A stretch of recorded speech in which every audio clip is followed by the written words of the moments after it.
On est extrêmement content d'être là aujourd'hui dans le cadre de la 4e biennale, conférence sur les systèmes alimentaires, organisée par AFSA. Donc on est membre d'AFSA et aujourd'hui on vient pour partager aussi notre expérience sur la question des systèmes alimentaires au Sénégal, mais aussi africains. Donc on partage la vision de AFSA dans la mesure où nous on est une organisation de plaidoyer de consommateurs, dans la mesure où la consommation est vraiment un des piliers phares pour pousser la transition agroécologique dans les pays africains. Donc on est extrêmement content de venir ici, d'écouter vraiment, de voir l'expérience de tout le monde, de tous les autres pays, mais aussi de découvrir la diversité alimentaire en Afrique à travers la campagne Chômage africain, qui est vraiment une campagne continentale dans laquelle le Sénégal ne va pas rester en rade. Donc on va travailler sur cette question-là et comment aussi au niveau du Sénégal promouvoir les mets traditionnels et pousser l'agroécologie auprès des consommateurs. Au Cameroun, nous sommes très sensibles aux questions, aux problématiques du consommé camerounais, ce que nous appelons consommer vert jaune. La Ligue camerounaise des consommateurs a tout un programme dessus de sensibilisation, d'éducation, d'information des consommateurs sur l'importance qu'il y a à consommer camerounais, mais également de plaidoyer auprès des gouvernants afin que ces derniers puissent faciliter la mise à disposition des produits camerounais en grande quantité, de bonne qualité et au bon prix. Au fur et à mesure, les Camerounais sont en train de comprendre l'importance qu'il y a justement à le faire. Ils commencent à consommer camerounais et même certains opérateurs commencent déjà à s'intéresser à la culture ou bien à la production de certains produits qui jusque-là étaient très importés. Je pense que la tenue de cette conférence biennale de cette année est une grande opportunité.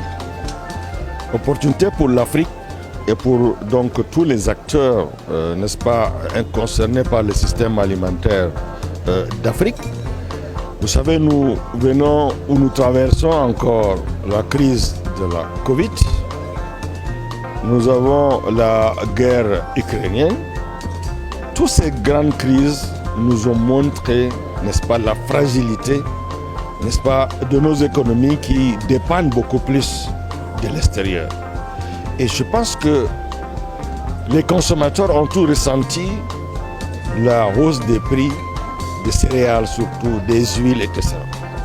Mais lorsqu'on jette un regard, n'est-ce pas, très critique, on se rend compte que l'Afrique ne manque pas de ressources pour produire, ne serait-ce que pour son alimentation.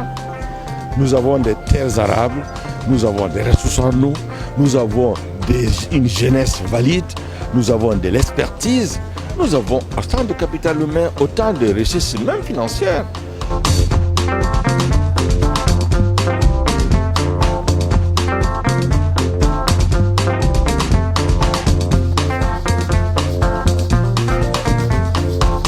Ce qui m'a marqué le plus, c'est vraiment, comme je disais plus tôt, la diversité alimentaire. Donc, il y avait beaucoup de pays qui ont cuisiné le plat traditionnel. Donc, nous, au Sénégal, naturellement, on a préparé le thiéboudienne, donc qui est vraiment le plat local typiquement sénégalais. Et ça a permis, en fait, de voir vraiment les similitudes qu'il y a entre les différents pays. Donc, plusieurs pays ont préparé la pâte, donc avec du maïs, avec la patate douce de banane.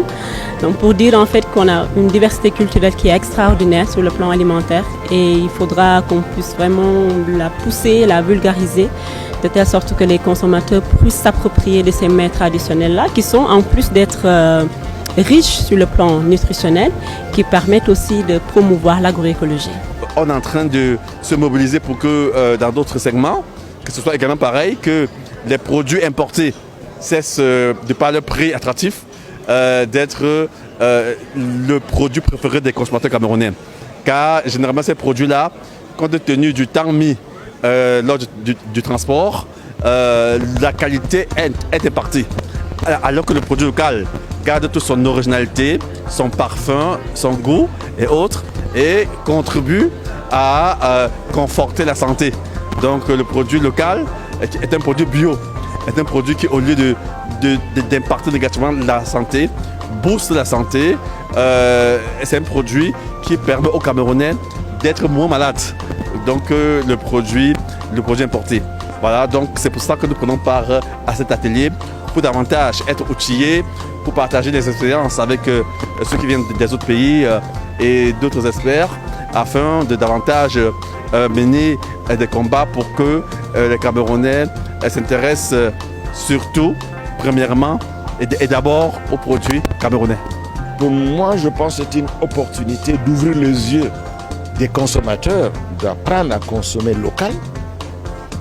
Parce que dire que c'est en mangeant du fast-food ou bien des produits qui viennent des États-Unis ailleurs que c'est ça qui fait être branché, non.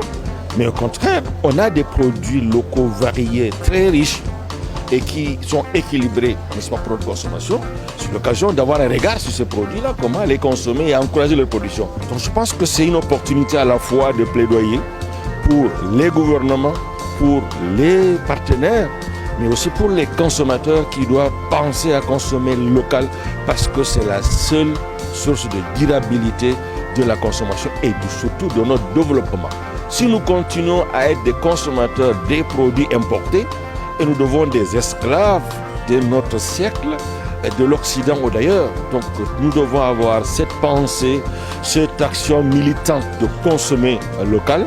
Et cela va donc en même temps booster nos dirigeants à beaucoup plus investir dans la transformation de notre agriculture, dans la pérennisation de nos méthodes de production locale, de nos produits locaux.